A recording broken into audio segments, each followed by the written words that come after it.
뉴스 너머에 있는 이슈들을 더 깊게 파보는 다시 만난 뉴스 시간입니다. 오늘도 김인혜 계장과 함께하겠습니다. 어서 오세요. 네, 안녕하세요. 김인혜입니다. 오늘 오는데 비 많이 왔죠?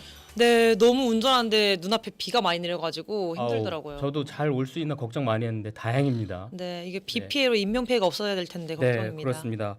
자, 오늘 준비한 소식들이 많습니다. 첫 번째 소식부터 알아볼까요? 네, 이재명 대통령의 핵심 대선 공약이었죠. 네. 경계 침체 극복과 민생 회복을 위한 민생회복 지원금 21일 다음 주 월요일부터 시작됩니다. 그렇습니다. 저는 이 지원금 얘기 나올 때마다 제일 궁금한 게 난 얼마 받을 수 있지 이거였었거든요. 많이들 물어보시더라고요. 이게 1차하고 2차로 나눠서 지급을 하는데 이게 전 국민 대상 1차 같은 경우는 소득 수준에 따라서 15만 원부터 40만 원까지 받을 수가 있고요. 창원이나 진주 같은 7개 시군에서는 3만 원을 더 받고 또 나머지 인구 소멸 지역이죠. 군 단위에서는 5만 원을 더 받을 수 있다는 점 말씀드리겠습니다. 네. 또 차상위 계층과 한부모 가정 기초수급자는 33만 원부터 44만 원까지 차등 지급됩니다. 네. 민생회복지원금 무엇으로 받을 수 있는지도 많이 궁금해하실 텐데요. 그렇습니다. 현금으로는 받을 수 없습니다. 그렇죠. 제가 금액을 말씀드렸는데 현금으로 받는 게 아니라 뭐 예를 들면 신용카드, 또 체크카드, 또 선불카드 그리고 네. 마지막으로 많이 쓰는 지역사랑 상품권으로 이렇게 받을 수가 있는데 맞습니다. 경남 같은 경우는 18개 시군 전체에서 일단 신용카드하고 체크카드는 신청하면 받을 수가 있습니다. 하지만 선불카드 그리고 지역사랑 상품권은 시군마다 좀 달라요. 맞습니다. 다른 데 자, 제가 좀 지금 그래픽이 잘 준비가 됐는데 지역사랑 상품권 어떻게 받을 수 있는지 말씀드릴게요. 자, 의령, 창녕, 고성, 남해, 하동, 함양 이렇게 6곳은 지역사랑 상품권인데 종이로 된 지역사랑 상품권을 받을 수가 있는 곳입니다. 하지만 창원이나 진주, 통영, 사천 이렇게 나머지 12곳은 모바일형이나 카드형으로만 지급된다는 점 말씀드릴게요. 네, 저 산청, 거창, 합천, 군 단위도 종이 네네네. 쿠폰이 지금 지급이 안 된다고 하는데요. 네. 저는 이 종이 쿠폰이 지급 안 된다니까 너무 당황스럽더라고요. 그렇죠. 저도 네, 좀- 황당하기도 네. 하고. 네, 민생 쿠폰이 사실은 이 민생을 위해서 네. 또 재래시장이나 소상공인 위해서 맞습니다. 이제 써야 될 텐데 네. 전통시장이나 이 5일장은 아무래도 종이 쿠폰이 없으면 혜택을 받기가 맞습니다. 어렵습니다. 지금 영상에 나오는 것처럼 거의 현금으로 주고받아요. 예, 그렇죠. 예. 노점상에는 특히나 카드 단말기가 없어요. 그렇습니다. 상인들이 아이고 소비 쿠폰 나오면 조금 숨 쉴 네. 수 있지 않을까 싶으셨는데 네. 카드 사용이 어려운 어르신들도 불만이 많은 상태입니다. 이거는 내는 사람이나 받는 사람이나 서로 불편하게 되는 게 맞아요. 지금 전통시장이란 말이죠. 그래서 저희가 재래시장에 나가서 소상공인들을 한번 만나봤습니다. 한번 얘기 들어보시죠. 폰이라든지 뭐 카드 이런 것은 사용할 줄 사실 모르고 온누리 상품권이라든지 뭐 창원사랑 누비자 이런 게 있는데 그걸로 해야 뭐 조금이라도 우리 종이 상품권을 발행하지 않음으로 인해서 전통시장 특히 카드를 사용하지 않는 전통시장 상인들에게는 엄청난 타격일 뿐만 아니라 불평등하고 또 이게 차별을 불러일으키는 일이라고 봅니다. 그러니까 다시 얘기하면 이런 혜택에서 소외된다 이렇게 볼 수가 그럼요. 있는 거잖아요. 특히 이제 점포가 있는 상점 주인 같은 경우는 그나마 카드 단말기가 있는데 이분들도 불만인 거는 그 수수료를 우리가 내야 된다 이거거든요. 그렇죠. 이게 도움이 돼야 되는데 네. 사실은 좀 상황이 그렇습니다. 네. 네, 더 화나는 건요. 네네네. 이 지자체의 답변입니다. 뭐라든가요? 네, 종이 왜 안 되냐 네. 물어보니까 시간이 없었다는 거예요. 시간 없었다? 네, 근데 이거 사실은 신청 기간만 2달이고 11월까지 쓰면 되는데 네. 사실은 급했던 거 다 알기 때문에 종이 쿠폰 발급이 조금 걸린다 양해를 구했다면 저는 충분히 가능했다고 보거든요. 그게 현명할 것 같은데요. 네, 그런데 그렇게 되지 않아서 네. 이 코로나 때보다 사람들은 더 어렵다고 아우성인데 너무 이 시민들의 네. 상황을 고려하지 않은 건가 이 네. 시간 핑계 대는 게 저는 이해되지 않습니다. 반면에 이 준비를 철저히 한 곳이 있는데 창녕군은 어제 성낙인 이 창녕군수와 통화를 했는데 뭐라고 했냐면 6월부터 우리는 준비를 했다. 그러니까요. 분명히 이렇게 될 걸 예상하고 수요 예측까지 해서 조사를 했더니 15% 20%는 종이 상품권을 원하더라. 그래서 이미 그렇게 준비를 하고 있었다. 이렇게 얘기를 하더라고요. 참 대비가 된다는 점 말씀드리고 싶고 쿠폰 사용처에 대한 문의도 많은데 그래서 저희가 보기 편하시라고 한번 준비를 해봤습니다. 자, 지금 보시는 것처럼 사용 가능한 곳이 어디냐면 전통시장, 식당, 의류, 옷가게, 비용실 뭐 이렇게 있고 당연히 대형마트나 백화점 이런 데는 안 되고 프랜차이즈 직영점 이런 것도 안 된다는 점 다시 한번 말씀을 드릴게요. 여기서 저기 작게 하나로마트 언급이 있는데요. 하나로마트 네, 나오네요. 면 단위 지역 주민들이 주로 이용하는 네. 농협 하나로마트에서 사용이 불가능하다는데 이게 사실입니까? 이 부분에 대한 얘기도 좀 많은데 이 농어촌 특히 인구 감소 지역 같은 경우에 그 중에서 이제 마트라든가 뭐 편의점 이렇게 이 동네 슈퍼라든가 이렇게 비슷한 업종이 있는 곳 말고 없는 곳은 예외적으로 하나로마트에서 쓸 수 있게 해놨습니다. 하지만 이게 아주 적다는 게 문제죠. 네, 네. 이게 전국의 면 지역 농협 하나로마트 네. 점포 수는 1,307곳입니다. 아 저렇게 나오고 근데 있네요. 그 중에 쓸 수 있는 곳이 125곳이에요. 아하. 너무 적죠. 예. 이 이유가 좀 어이없는데 뭐죠? 이 소비 쿠폰이 네. 월 매출 30억이 넘는 곳에서는 사용이 불가능한데 네. 하나로마트 월 매출 계산 방식이 경제 파트인 주유소와 네. 농기계 판매, 비싼 농기계 판매까지 포함돼 가지고 하나로마트에서는 아, 사용할 수 없다고 그러니까 합니다. 마트 매출만 한 게 아니라 지금 경제랑 다른 것까지 합쳐지다 네, 보니까 네. 그러다 보니까 대산면에 하루 매출이 20만 원짜리인 농협 하나로마트도 못 쓰고 아 안타깝네요. 동읍 본강에서는 할머니들이 카드 들고 하나로마트 아니라 그 옆에 편의점에 아이고 가셔야 되는 안타깝습니다. 상황이 있습니다. 이게 좋은 취지의 정책인데 세심한 배려가 좀 필요해 보입니다. 그리고 이 지원금 신청 날짜하고 방법 저희가 좀 네. 설명을 해드려야겠는데 잠깐만 보시죠. 자 이렇게 21일부터 신청하실 수가 있고 2차는 9월 22일부터고요. 카드사나 앱, 콜센터, ALS, 은행 지점 방문하면 되겠습니다. 자 참고해 주시고요. 자 두 번째 소식 한번 알아볼까요? 두 번째는 황당한 소식이라고요. 이것도 황당하죠. 빅트리. 네. 네, 지난 8일 빅트리가 모습을 드러내면서 네. 탈모트리다. 굿땅이냐? 드럼통 같다는 조롱을 받고 있습니다. 이거 왜 그런 거죠? 빅트리가 아니라 탈모트리. 네. 아, 좀 센데요. 자, 빅트리 현재 모습 먼저 좀 저희가 보여드릴까요? 저겁니다. 지금 창원 딱 중심가에 보면 대산공원에 지금 보이시죠? 쭉 올라가면 저거 무슨 화분 같기도 하고. 네, 저게 창원시 랜드마크라고 띠용 네. 이런 기분이죠. 네, 이게 지금 93% 공정률인데 김 계장은 지금 인위적이다, 조악하다 이런 느낌 아까 얘기하셨는데 지금 네, 맞습니다. 전문가들은 과연 이걸 어떻게 보고 있는지 한번 들어보고 오겠습니다. 조금 심하게 말하면 약간 섬뜩한 느낌까지 저는 좀 받았습니다. 저게 뭐 어떤 조형성이나 예술성 그리고 생동감도 없는 이 생뚱맞기도 하고 어처구니 없는 그 규모와 구조화 때문에 그런 느낌이 들었나 이런 생각이 들더라고요.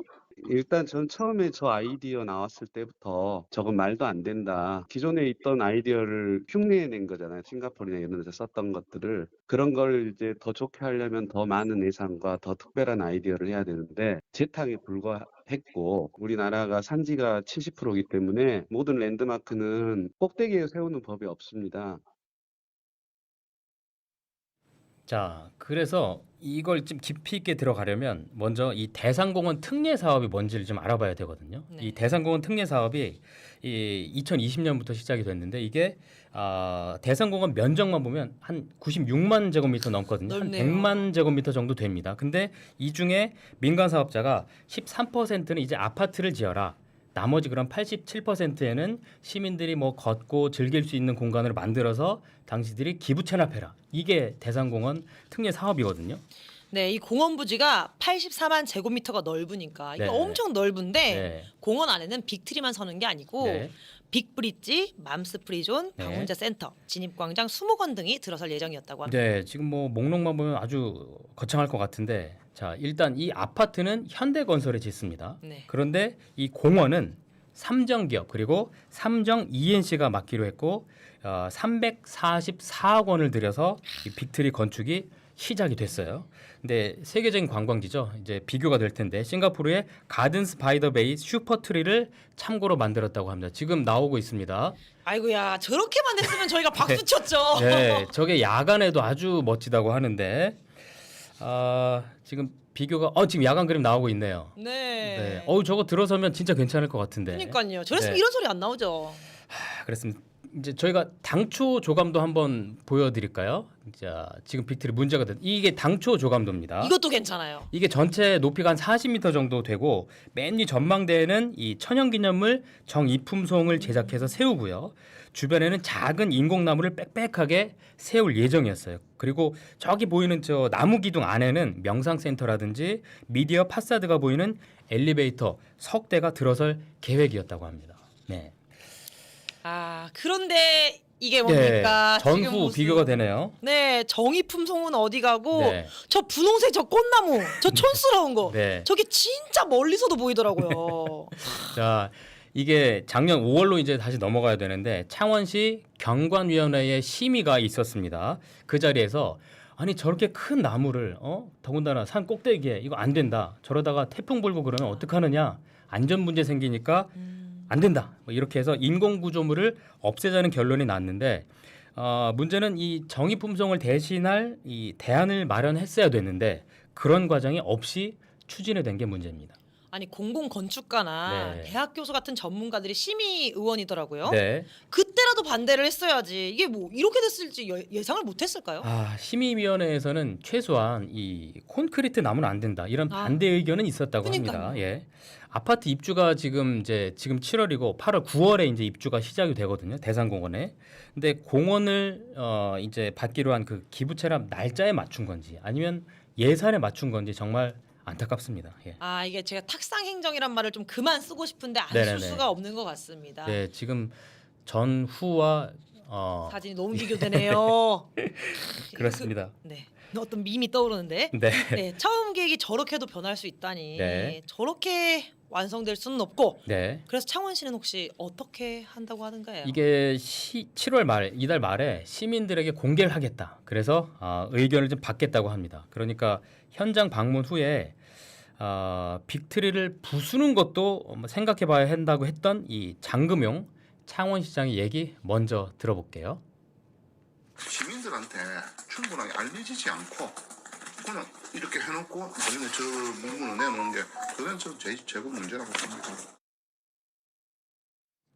저는 저 처음에 부순다는 얘기 듣고 정말 어이가 없었거든요. 네. 아니 344억을 들여놓고 부수면 그 돈은 또 어떻게 할 건가 와. 그런 생각이 들었는데 네. 저 말을 들으면 마치 창원시는 잘못이 없다는 것처럼 들리는데요. 맞습니다. 맞습니다. 시민들에게 알려야 되는 게 원래 창원시 그 주체이고 네. 또 빅트리 공정률이 지금 93%나 됐는데 네. 이제 와서 시민들의 의견을 그러니까요. 묻겠다니 또 8월에 준공검사를 한다니 소통은 뒷전이고 일반적 행정이 나은 결과 아닐까 싶습니다. 저는 약간 장금용 부시장의 유체 이탈 화법. 아 그러니까요. 난 모르겠는데 이게 뭐지? 뭐 이런 식의 남 탓하는 약간 그런 게 좀 어이가 없었고 자 이미 저만큼 만들어진 빅트리 이 차선책이라도 좀 찾아보자는 마음으로 저희가 전문가들의 조언을 구해봤습니다. 답이 안 나오더라고요. 저기다 뭔가를 더 씌우면 더 씌울수록 돈만 들고 더 안 좋아지면 안 좋아졌지. 저걸 해체시키는 게 최선책이라고 생각을 하고 아니면 커다란 나무를 주변에 심어서 최대한 안 보이게 하는 방법 말고는 요즘 누가 이렇게 어디 권위주의나 독재의 시대도 아니고 랜드마크 만들던 시기는 지났고 원래 역사나 문화적 DNA가 풍부한 곳에서는 자기들이 가지고 있던 오래된 것들을 드러내면 되는 거지 창원, 마산, 진해는 원래 가지고 있던 좋은 것들이 너무 많기 때문에 굳이 저런 것들을 높이 세워서 자기를 드러낼 필요가 없는 거죠. 그 기본 원칙은 도시 한복판에 있는 이 나지막한 야산의 능선을 해치지 말아야 한다는 겁니다. 이 도시를 온통 채우고 있는 것이 콘크리트로 만든 시설물 덩어리들인데 자연 형태로 도시 복판에 남아있는 이 야산의 능선마저 우리가 콘크리트로 짓눌러서야 되겠습니까? 정치가들이 어떤 거대한 상징물을 만들면 도시 발전에 도움이 될 것이라는 생각을 많이 하는데 이거 아주 오래된 낡은 생각입니다. 빅트리의 개선 방향 제가 볼 때는 없습니다. 규모나 위치 또 구조체 이런 것들을 생각해 보면 흘러내는 것 외에 다른 방법은 없는 것 같습니다. 네. 허무는 게 답이다. 부숴야 된다. 안 보이게 하는 게 낫다. 랜드마크는 권위주의적 발상이다. 네, 창원시 고민이 더욱 깊어질 수밖에 없을 것 같습니다. 그러네요. 네. 그나마 희망을 네. 갖자면 우리 시민과 전문가들이 계속 빅트리에 관심을 갖고 네. 지켜보고 있다는 겁니다. 그렇습니다. 지금까지 저희 다시 만난 뉴스에서는 여러 집중적으로 파본 것들이 네. 있잖아요. 창원의 그 시내버스 파업 문제, 또 NC 다이노스 연고지 이전 문제, 네. 대한민국 민주주의 전당까지 꼼꼼히 챙겨봤는데 오늘부터는 저희가 빅트리 네. 예의주시하고 있겠습니다. 빈틀이 되지 않도록. 네. 이 파리 에펠탑도 네. 처음에는 흉물로 호평 받았었는데요.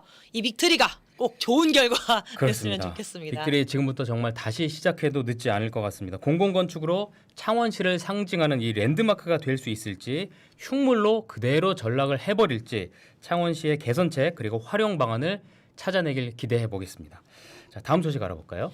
네, 다음 소식은요. 이제 지금 여름 방학이 한창인데 청년들 사이에 꿀알바로 통하는 네. 청년 행정 인턴 사업 혹시 아시나요? 아, 제가 예전에 취재를 해봐서 압니다. 아. 창원시 출입할 때였는데 이거 알바 모집하면 행정인턴 모집하면 부모님까지 모시고 와서 워낙 지원자가 많다 보니까 나도 될까 해서 온라인으로 추첨하거든요. 아, 경쟁 장난 아니에요. 예, 되면 막 소리 지르고 이런 걸 제가 봤습니다. 그 정도로 치열합니다. 네, 이게 뭐 맞습니다.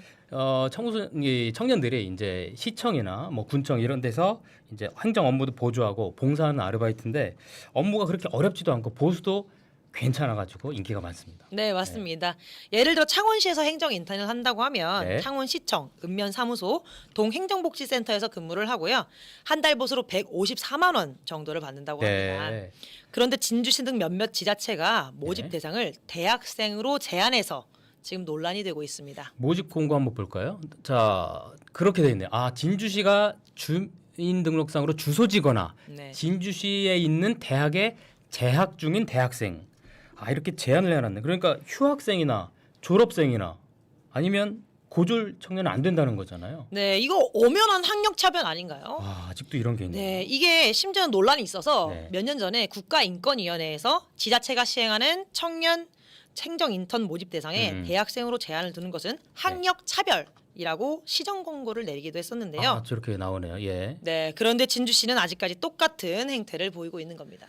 아, 자, 저렇게 똑같이 반복된다는 게 좀 이해가 안 되는데 경남 18개 지자체 가운데 그럼 지금 똑같이 이렇게 하고 있는 데는 어디 있나 저희가 한번 찾아를 봤는데 창원, 사천, 고성, 남해, 의령, 하동 이 6곳도 이 모집 대상을 대학생으로만 제한하고 있었어요. 네, 진주까지 지금 7곳인데요. 네네네. AI가 세상을 바꾸고 네. 또 우주여행을 떠나는 시대에 학력 차별, 남녀 차별, 세대 차별 이게 언제까지 그 사람을 갈라치게 할 건지 이 청년 행정 인턴에 학력 제한을 둔 지자체들 네. 겨울에는 바뀌는지 지켜보도록 하겠습니다. 예, 안 바뀌면 김민혜 계장 계속 화낼 것 같아서 꼭 좀 그럼요. 바뀌었으면 좋겠습니다. 김민혜 계장 오늘도 고생 많았습니다. 고맙습니다. 네, 감사합니다. 다음 주에 더 밝은 뉴스로 뵙겠습니다. 알겠습니다.